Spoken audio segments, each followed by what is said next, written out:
I didn't realize it back then, but now that I remembered, I was around on my first month of pregnancy, when Ruby returned to Silverfang Pack Central. It was also the start of Dawson's sudden disappearances streak. There wasn't a single thought of suspicion in me when Dawson and I were picking up Ruby from Silverfang International Airport. I was quite naive to believe that Dawson was simply picking up a good Omega friend of him after her very unfortunate divorce with her husband. During the ride to the airport, Dawson had told me that the great pandemic had affected Ruby's husband's business and couldn't survive bankruptcy. It then led them to a divorce. As a beta, I wasn't really aware of the detailed dynamics between an alpha and an omega. What I did know, from learning the school textbooks years back, was the mention that an omega could be in a very vulnerable situation if she wasn't under a scent protection of a more influential alpha.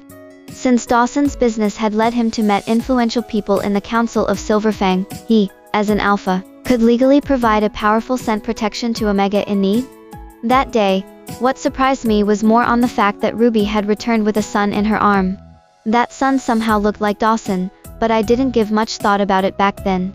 "That'd be $17, Mom," the cab driver announced upon arriving at destination. I took out my phone and scanned the payment code before getting out of the cab. Soon as I closed down the front door, I opened software out of whim. There, I saw Red Maxine's, Ruby's account. Post, got my knight in shining armor. It was a simple cold, but he dragged me all the way to the hospital. This guy is so sweet, people will misunderstood. Since I was a mutual with her on several social media, I saw her account uploading a photo with the same exact captions. In the photo, they're captured a shoulder part with navy blue jersey with light gray circle around its short sleeves end. And that shirt was the one Dawson wore earlier. It was the gift I gave him on his 24th birthday. I closed my social media app and proceed going upstairs to our room. I didn't even want to confront Dawson. Why he lied today, and the many days before today. I couldn't even get angry, and instead began blaming myself. I should have left him. Why should he stay when he clearly insisted on being with someone else? I shouldn't have resisted nature. Dawson was an alpha. Of course he'd be more attracted to Ongas. It was clear that Dawson merely saw me as a substitute for Ruby after she left him years ago. He never really told me about Ruby until the few days she finally arrived at the international airport. Yet, I was deeply in love with him. I had chosen to marry him, and had hoped that maybe our relationship was one of the rare chances where alpha-ness or beta-ness wouldn't really matter. That the two of us could have a happy marriage. That I would be happy with him.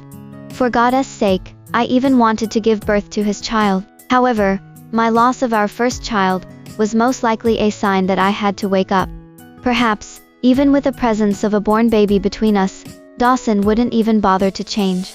My mind was busy as it kept on recalling things, of which order I couldn't even recall. The last thing I remember before slipping into sleep was the day I met Dawson, Ruby, and her son Darby outside a cafe on a fine weekend. They really looked like those pictures of a happy new family that people often posted on social media. I remembered something had actually snapped within me that day and said out loud to Dawson, "You should be seen him often." By that, I was referring to Darby. Growing up, he might need a father figure. Both Dawson and Ruby were surprised back then. What I didn't anticipate, however, was the fact Dawson took a step forward and slapped me across my face. "How could you say that, Sadie?" His face was flushed. "You had no idea how Darby even feel for not being able to see his father," he said in a low tone. He didn't shout. Soon after, Dawson took Ruby and Darby away from the cafe. There was a creak and a sinking of the bed behind my back. It prompted me to open my eyes. "Did the doctor say anything about your condition?" Dawson was behind me. The proximity brought me a waft of a scent that wasn't quite like him, and a faint perfume of freshness that was recently popular among females. Being a beta might limit me from having keener senses of smell, unlike alphas or ongas. But I could connect the dots. I could guess whose scent that was.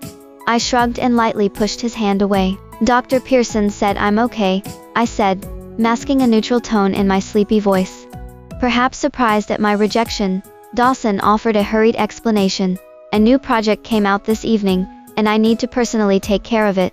"Yeah, a project to escort Ruby to the hospital." I kept that to myself. "Yeah," I said. "Don't forget to shower." I stopped paying attention once I heard the sound of water drops hitting the tile.